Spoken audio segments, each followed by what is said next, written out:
Panginoon, ialis mo po ako sa problemado kong sitwasyon ngayon. Panginoon, salamat sa biyaya mo palagi.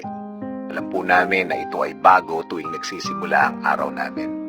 At alam po namin na hindi mo kami bibiguin, Lord. Thanks for always being there. Thanks for always being my helping hand. Sa lahat ng oras na kailangan ko ang biyaya mo, Panginoon. Lord, nasa gitna po kami ng isang matinding pagsubok na parang hindi na matatapos. Parang ang lahat ay ginawa ko na. Parang ang lahat ay naisip ko na. Pero wala pa rin pong nangyayari.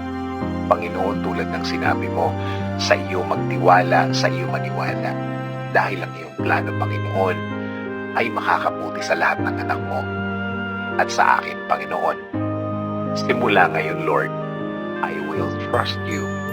I will believe in you na lahat ng ito'y lilipas.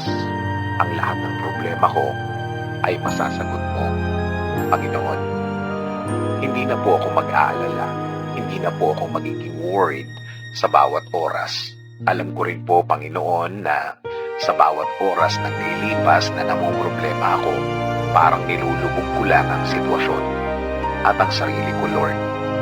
From now on, ibibigay ko na ito sa iyo lahat. Ibibigay ko na ng buo-buo at magiging buo-buo na din ang pagtitiwala ko po sa inyo.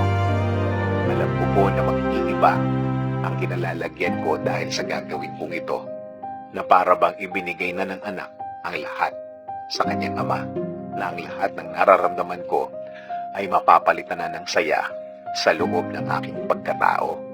Kaya, Panginoon, buong puso kong ipinapasa sa inyo ang matinding problema ko sa aking buhay ngayon. At Lord, wala po akong ititira na sama ng loob. Akin po itong ipagkakatiwala sa inyo, Panginoon. Alam ko po na magugulat ang lahat ng tao sa aking paligid. Alam ko po na mamamangha sila sa gagawin niyo pong pagtulong sa akin. Malalaman po nila na lahat ay posible sa inyo, Panginoon. Tuluyan niyo ng pasukin ang aming mga buhay. Tuluyan niyo na po kami mahalin at alagaan sa araw na ito at sa mga araw na darating, Panginoon. Alagaan niyo rin po ang aming mga pamilya, Lord.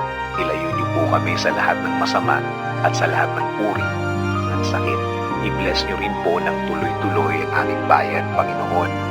Tuluyan niyo po itong pagalingin at ilayo sa mga problema. This is our prayer. In Jesus' name,